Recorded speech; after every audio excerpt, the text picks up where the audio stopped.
Several hours later, Lu Shang focused, and while martial energy was emanating from his body, our boy began to descend toward the blue planet. The eyes of our boy were shining with tranquility. He needed to return to his planet to take care of some matters before being able to accompany Officer Lan toward the Yamu star zone, 500 light-years away. While Lu Shang was descending toward the blue planet, not far from him there was a spaceship.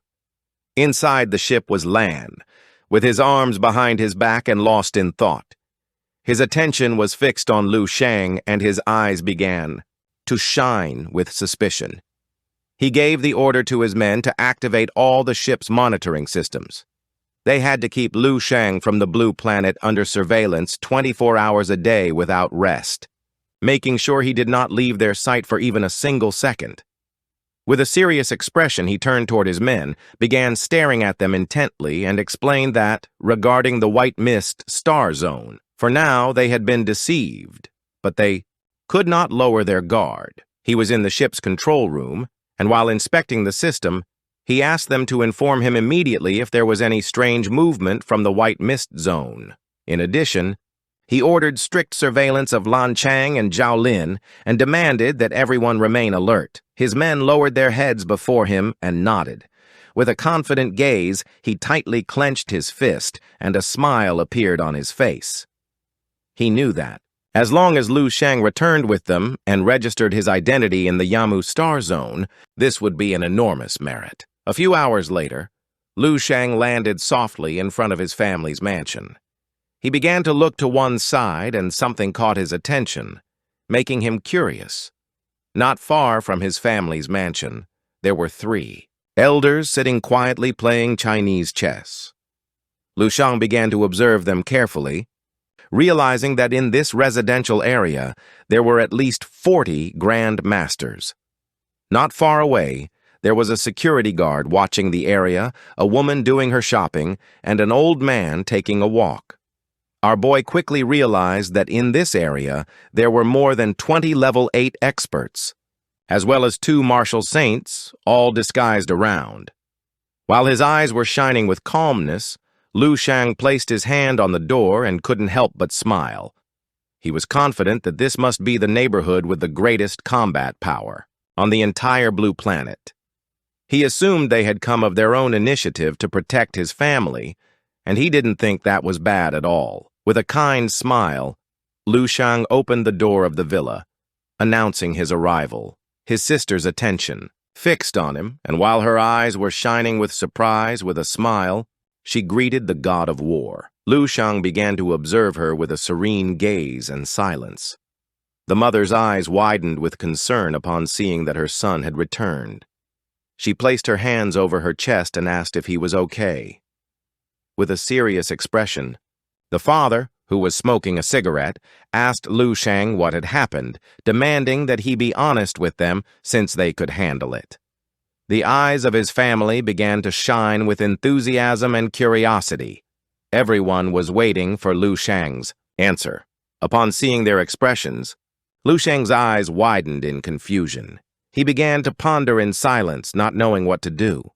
With a smile, Lu Shang began to show his fist, telling them that at this point, he would no longer hide anything from them. Our boy made up a story, revealing that he was actually the Super Saiyan Prince of Soul Street. He explained that when he was 3 years old, his home was invaded and destroyed by the powerful enemy Straw Hat. To take refuge, he reincarnated on this planet and chose them as his family. Now, his martial talent had fully awakened, and he was about to return to Soul Street to rebuild everything and reclaim the glory that belonged to the Super Saiyans. While his eyes were shining with confidence, Lu Shang began pointing at himself with his thumb and with a smile mentioned that he still needed some money for the trip. He asked them each to transfer 5,000 and promised that once he achieved revenge, he would name them mayors of this planet. His family remained listening to his story in silence. Their eyes widened with confusion and surprise. They didn't know whether to believe Lu Shang. Lu Shang closed his eyes and with a smile revealed that it was a joke. He clarified that it didn't matter if he was a god of war because after all, he was still their son, and suggested they eat first because he was already hungry. Lu Shang and his family sat down to eat. The mother prepared all kinds of delicious dishes. Our boy extended his hands and with a smile began to chat with them. He explained in detail what he had experienced over these years and that he planned to go into outer space for a while. Although he only mentioned these matters discreetly, the eyes of the mother, the father, and the sister widened in surprise, and their jaws dropped in shock. With a worried gaze, the sister began to check if Lu Shang had a fever. She was confused. Not knowing if Lu Shang was really her older brother, the best martial artist in the world, stronger than a level 9 martial saint, Lu Shang closed his eyes and remained silent, not knowing what to do. The father clenched his fist, and a proud smile spread across his face. He exclaimed that his son was truly a god of war, and turning to his wife, added that the tomb of their Lu ancestors wasn't just smoking, it was launching rockets. The mother's eyes began to shine with relief, with a smile. She asked her son to be careful. Upon hearing this, Lu Shang couldn't help but smile and feel happy as he nodded his head. It was daytime, and somewhere on the blue planet was the civil affairs office of the Dragon Kingdom. Several hours later, with a happy expression, Lu Shang grabbed Snowy by the hand and left the office. She began to look into our boy's eyes and couldn't help but feel happy to be with him again. With a calm gaze, Lu Shang turned toward her and mentioned that today was a day to celebrate. While Snowy's eyes were shining with love, with a confused expression, she asked what Lu Shang meant. Our boy began to show his wallet, telling her that she was asking, knowing the answer. Today was the day when the strongest man on this planet would register his marriage. Upon hearing this, she put her hand over her mouth and couldn't help but laugh. Lu Shang grabbed her by the arms, and while his eyes were shining with love, he mentioned that it was also the day he would officially take his step into outer space. He promised her that he would return soon and promised that the next time they saw each other, they would formally celebrate the wedding. Snowy began to contemplate Lu Shang's beauty in silence. She gave him a hug and couldn't help but feel joyful. Lu Shang gave her a communicator and with a smile explained that this was the new device Fal had given him. The battery lasted several years and they could use it to talk later. She extended her hand and grabbed the communicator. Without wasting more time, Lu Shang turned his back to her and with a serious gaze began to fly toward the space where Lan's spaceship was. Snowy remained silent. She placed her hand over her chest and with a worried gaze asked our boy to promise that he would return safe and sound. At the same time, in space was the Silverbird ship. Not long after, Lu Shang was teleported to the ship. Upon seeing that our boy had arrived, Lan couldn't help but feel happy. The ship was gigantic. Inside there was an entire city. Lan and Lu Shang began to stroll through the city. Lan extended her hand and with a serene gaze revealed that this was the urban core inside the ship. Lu Shang began to contemplate the place with a curious expression. With a smile, he mentioned that the interior space was enormous. This was science fiction made reality. He knew that if he uploaded a photo to social media, it would go viral. At that moment, Lan snapped his fingers. Lu Shang and Lan were teleported to another place on the ship. With a confident gaze, Lan extended his hands and, using his powers, made 2 wine glasses and a bottle of wine appear. He asked our boy to sit down to try a specialty from his home planet, sea buckthorn wine. He mentioned that seeing him was like seeing himself in the past. Just when he left his own planet, Lu Shang decided to comply and sat down. While Lu Shang's eyes were shining with surprise, he grabbed the glass of wine and asked Lan if he, being a judge of order, had also come from a low-level resource planet. Lan took a sip of the wine glass and with a smile explained that his planet had been much worse than a resource planet. It was a level 4 battle planet, which was reduced to ashes in the wars more than 3,000 years ago. With a sincere expression, Lu Shang placed the wine glass on the table and apologized. Lan began to wave his hand, saying it didn't matter as this was the inevitable fate of a planet that became a battlefield. He added that he was lucky, since before the situation became unsustainable, the region of planet Yamu helped initiate a citizen evacuation plan. Lu Shang's eyes widened in surprise, as this was exactly what he wanted.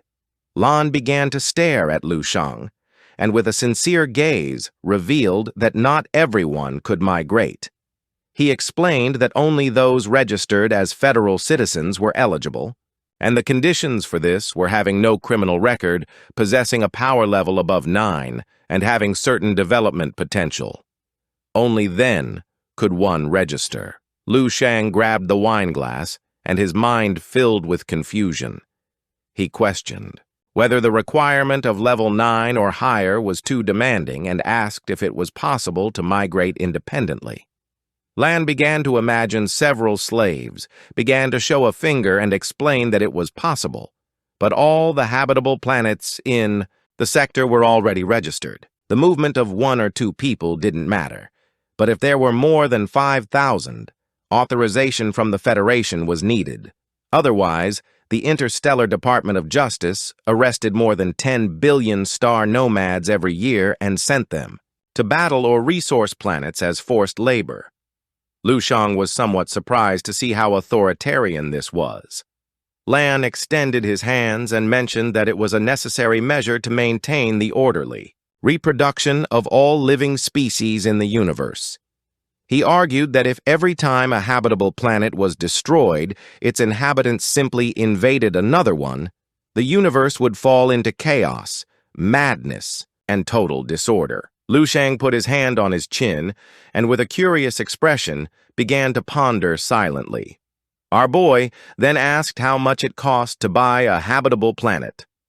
Lan's attention fixed on him, explaining that his home planet was still a resource planet where the beast invasion had only just begun, and questioned why he was already thinking about moving. He added that a low-level habitable planet cost only a few 100 million black coins, while one slightly more advanced could go up to several billion. Lu Shang felt somewhat confused. With a calm gaze, Lan explained that by advanced, he meant a planet capable of giving rise to martial artists of level 9 or higher. He added that a planet unable to produce martial artists of that level was one step away from destruction. Lan began pointing at Lu Shang with his finger, and with a confident expression made it clear that for him, this was something quite achievable. He explained that he had great potential, and if he reached level 11, he could become a stellar noble, obtaining at that moment his own planetary territory without needing to spend money, although there were annual tax obligations he would have to cover for someone.